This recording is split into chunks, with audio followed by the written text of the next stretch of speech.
Ако видеото ви изгледа лошо после експорт и ако Resolve ви работи бавно, но не знаете зошто, тогаш неверојатно ја правите оваа грешка. И скоро сите почетници ја прават. Ајде да видиме кој е таа. Што е проблемот? Кога луѓето почнуваат со DaVinci Resolve, најчесто само отвораат еден проект и одма почнуваат со работа во истиот. Не проверуваат никакви сетинзи, не проверуваат како тој проект е подесен, а директно се започнува само со работа, значи се фрлаат вака клипови во нашиот таймлайн и директно работиме по него. Потоа, кога видеото ќе го експортираме или нешто во видеото нема да работи перфектно, пример може да сецка програмата, тогаш ќе се чудиме зошто се случува токму тоа. Ќе мислиме дека компјутерот не чини или камерата е нешто со слаб квалитет. Но вистинскиот проблем е токму тука. Неголема грешка што се прави, значи, на почеток најбитно е да се отвори најдолу најдесно на екранот Project Settings или ќе отидеме во File, Project Settings или имаме кратенката Shift плюс 9. Кога ќе го отвориме тој, ќе ни се отвори ова прозорче. Во тоа прозорче најбитно Master Settings ни е, значи, таймлайнот. Дали работиме во резолуција од HD, од 4K, од 8K, Ultra HD и сите можни, значи може дури и костом да напишеме во тоа ние што сакаме. Најбитно е да го провериме тоа, бидејќи доколку сме снимале во 4K, не сакаме да работиме во Full HD резолуција.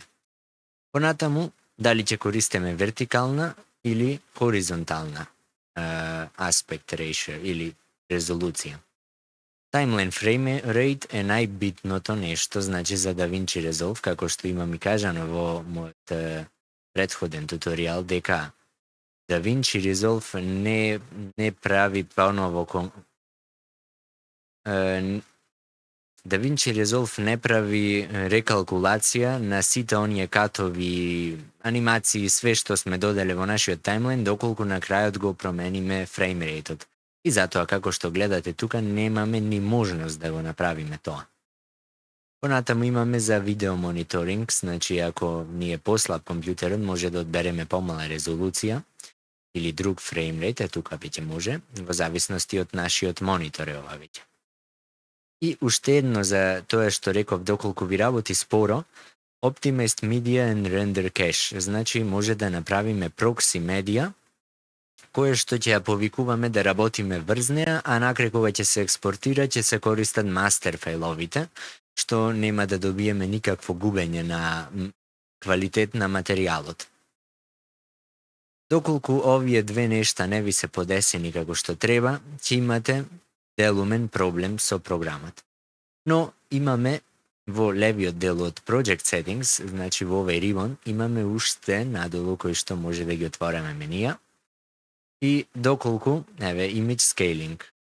Во зависност од тоа дали работиме со Input Scale, да имаме пример HD Ready, и сакаме да направиме Output Scale до 4K. Тоа нема да изгледа остро, се разбира. Тука може да пробаме со Resize филтрите да направиме нешто да изгледа малце подобро или доколку имаме Interlace видео да го направиме кој квалитет да користиме за Deinterlace. Но најбитното нешто од овие, јас по дефолт мислам ги оставам дека се најубаво подесени за... Јас работам, ако имам Full HD, директно Full HD timeline, најчесто скейлинг не користам, но кога мешам би го оставил вака, веројатно е најдобро да... Кога не знаеме, најдобро да го оставиме по дефолт, бидејќи во некој случај, ако знаеме дека ни треба некој друг филтер, би го употребиле тој филтер, но спрема видеото. Доколку знаеме што треба да употребиме, ќе го промениме тоа. Input scaling е нешто многу битно. Значи, ако имаме различни резолуции, пример, некој од клиповите ни е 2:1, или е друг формат од нашиот master timeline, master settings, што да направи програмот доколку имаме некој mismatch resolution файл. Значи, да направиме scale entire image to fit. Тоа е добро, но што ќе се случи, еве да речиме, ќе направиме кај мене во master settings, ќе направам некоја резолуција која што не е 16:9. Еве ќе искористам пример 2.39. Ќе притиснам Save и гледам дека во видеото, еве го тука, дека по краевите од лево и од десно имам црни, се нарекуваат овие letterbox, кој што гледам дека всушност ја имам 16.9 видео во голем таймлайн. Сега, каде би се искористил ова, доколку сакаме да направиме пример нашето видео да изгледа cinematic, што би се рекло, или филмски, ние ќе промениме нашата резолуција, тоест aspect ratio во 2.39 спрема 1, пример, од 16.9. Но сега гледаме дека нашите видеа нели се снимени во 16.9, а работиме во таймлайн кој што е поголем полево и од десно.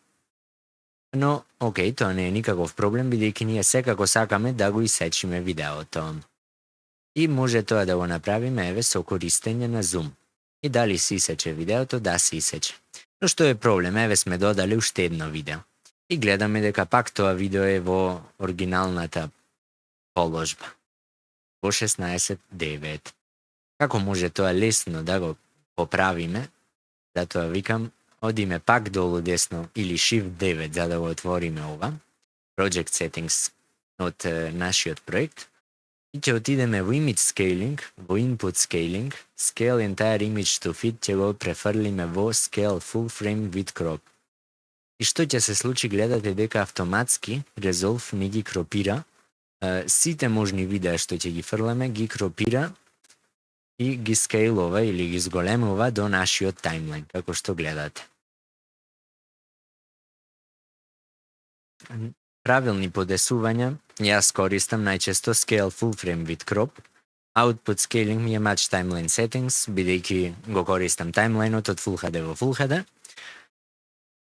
И исто доколку пример имаме некое видео кое што е можеби по таман пропорција 2.39 спрема 1, тука нема да има никаков скейлинг, нити има скейлинг еве на текстовите како што гледате, си остане исто како што си беа.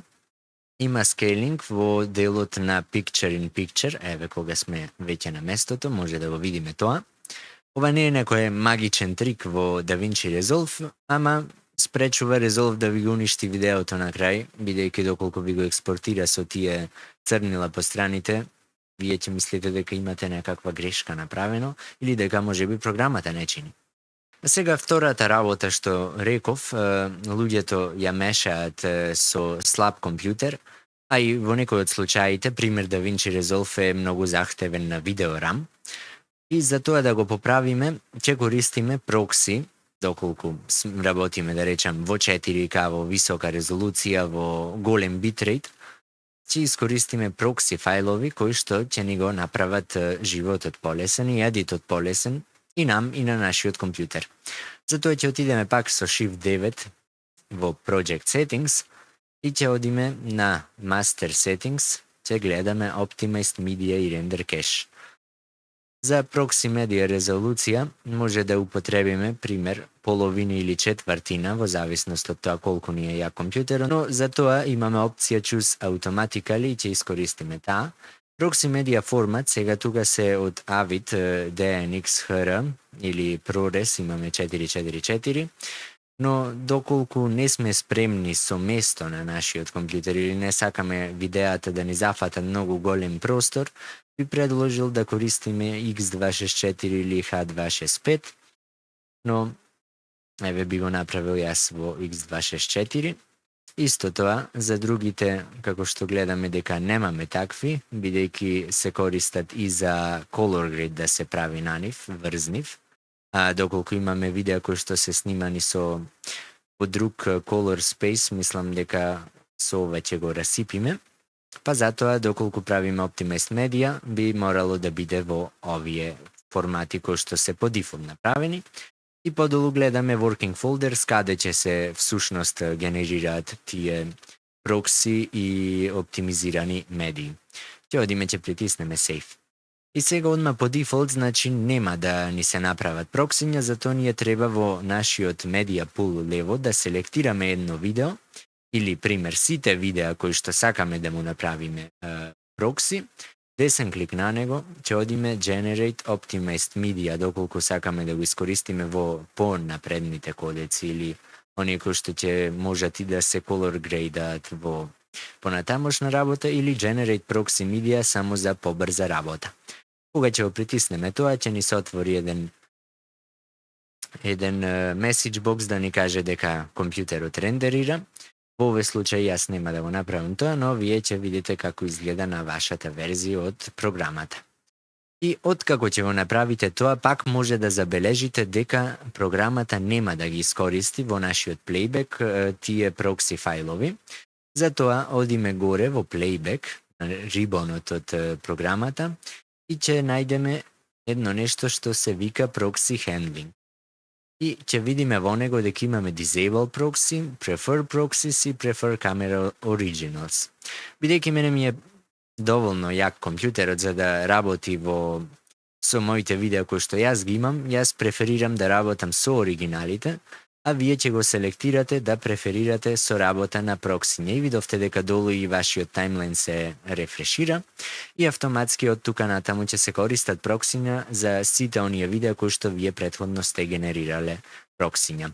Али најбитно е да знаете дека проксињата не ви го уништуваат квалитетот на видеото, тие само ви овозможуваат побрза работа, а на крај финалното видео ќе биде во целосен мастер квалитет, бидејќи проксињата ги гледаме ние тука, а крајниот корисник ќе добие материјалите од камера оригиналните. DaVinci Resolve е малце повеќе захтевен на VRAM, виртуелниот RAM од графичката, па ако имате графичка со малку RAM, вака е еден интересен workaround кој што може да ви го улесни вашиот workflow.